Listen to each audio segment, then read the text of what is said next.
আসসালামু আলাইকুম। আশা করি আল্লাহ তাআলার রহমতে তোমরা সকলে অনেক ভালো আছো।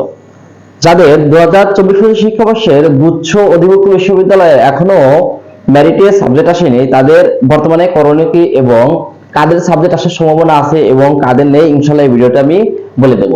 তাই তুমি যদি গুচ্ছ বিশ্ববিদ্যালয়ে ভর্তি হওয়া আগ্রহী একজন শিক্ষার্থী হয়ে থাকো, তাহলে এই ভিডিওটা তোমার জন্য দেখা খুবই গুরুত্বপূর্ণ।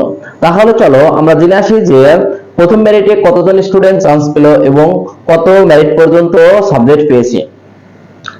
দেখো, যারা তোমরা ওয়েটিং লিস্টে 1 থেকে 500 এর মধ্যে রয়েছো, সাবজেক্টে ওয়েটিং লিস্টে কত 1 থেকে 500 এর মধ্যে রয়েছো, তাদের বর্তমানে করণীয় কি এবং প্রথম মেরিটে তোমার চান্স হয়েছে কত 15,000 স্টুডেন্ট। তাহলে আমার প্রথম মেরিটে চান্স হয়েছে কত 15,000 স্টুডেন্ট। এবং আমি অনেক জায়গায় দেখেছি যে 8,000 থেকে 12,000 এর মধ্যে মেরিট থাকা পরেও অনেকেই চান্স পায়নি। এর কারণ কি, বা এই বছর কত মেরিট পর্যন্ত সাবজেক্ট পেতে পারে? এই বছর ধারণা করা হচ্ছে যে প্রায় 25,000 পর্যন্ত মেরিটেও সাবজেক্ট পেয়ে যাবে ইনশাল্লাহ। আর মোট মেরিট দিবে 4টি থেকে 5টি। এবার আসো, যাদের মেরিট তোমার যাদের ওয়েটিং লিস্ট 1 থেকে 500 এর মধ্যে, তাদের বর্তমান করণীয় কি?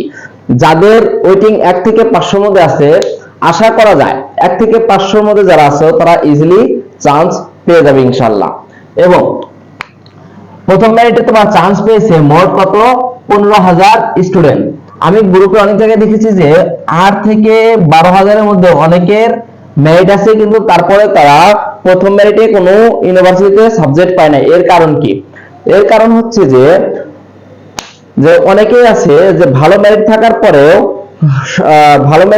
পরেও সে সাবজেক্ট পায় না। এর কারণ সে হয়তো ভালো ভালো কয়েকটা ইউনিভার্সিটি অ্যাপ্লাই করেছে, শুধু আবেদন করেছে। সাপোজ ধরতে পারো যে সে হয়তো 5টা ইউনিভার্সিটি আবেদন করেছে, যেমন হাজী দানেশ, হাজী দানেশ তো যেহেতু উচ্চ থেকে বের হয়ে গেছে, হাজী দানেশ তো নেই বর্তমানে, তাই আবেদন করেছে হয়তো যশোর বিজ্ঞান ও প্রযুক্তি বিশ্ববিদ্যালয়, মাওলানা ভাসানী, বরিশাল ইউনিভার্সিটি, এরকম কয়েকটা ইউনিভার্সিটি শুধু আবেদন করেছে। এবং সে শুধু সায়েন্সের সাবজেক্টের জন্য আবেদন করেছে, সে আর্টস কমার্সের কোনো সাবজেক্ট দেয়নি। সে হয়তো ভেবেছে যে কেমিস্ট্রিতে পড়বে, শুধু কেমিস্ট্রি আবেদন করেছে। সে হয়তো স্ট্যাটিস্টিক্স বা গণিত এরকম সাবজেক্ট সে দেয় নাই। এই কারণে তার হয়তো সাবজেক্ট আসেনি, 8 থেকে 12,000 এর মধ্যে তার সাবজেক্ট আসেনি। এবং এই 8 থেকে 12,000 এর মধ্যে যারা আছে তাদের অবশ্যই সাবজেক্ট আসবে, একটু ধৈর্য ধরতে হবে। এবং এই বছর কত মেরিট পর্যন্ত সাবজেক্ট পাবে? এই বছর আশা করা যায়, যেহেতু প্রথম মেরিটে আমার 15,000 প্লাস স্টুডেন্ট সাবজেক্ট পেয়েছে, তাহলে এই বছর আশা করা যায় যে চতুর্থ বা পঞ্চম মেরিটে যে 25,000 পর্যন্ত স্টুডেন্ট অবশ্যই সাবজেক্ট পাবে। এবং মোট মেরিট দিবে 4টি থেকে 5টি। এবছর গুচ্ছ ইউনিভার্সিটি খুব তাড়াতাড়ি ক্লাস শুরু করার কথা ভেবেছে। এই কারণে তারা যত তাড়াতাড়ি সম্ভব মেরিট দিয়ে দিবে এবং যত সিট তাড়াতাড়ি ফিল করা যায় সেজন্য তারা বেশি মেরিট দিয়ে খুব তাড়াতাড়ি তারা তাদের ভর্তি কার্যক্রম শেষ করতে যাবে। তাই তোমার মেধা তালিকা কত এবং তোমার মেরিট কত অবশ্যই আমাকে জানিয়ে দিবে।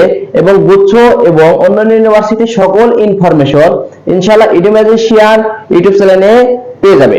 তাই ভিডিওটা তোমার যদি ভালো লাগে অবশ্যই চ্যানেলটা সাবস্ক্রাইব করে রাখবে। আসসালামু আলাইকুম।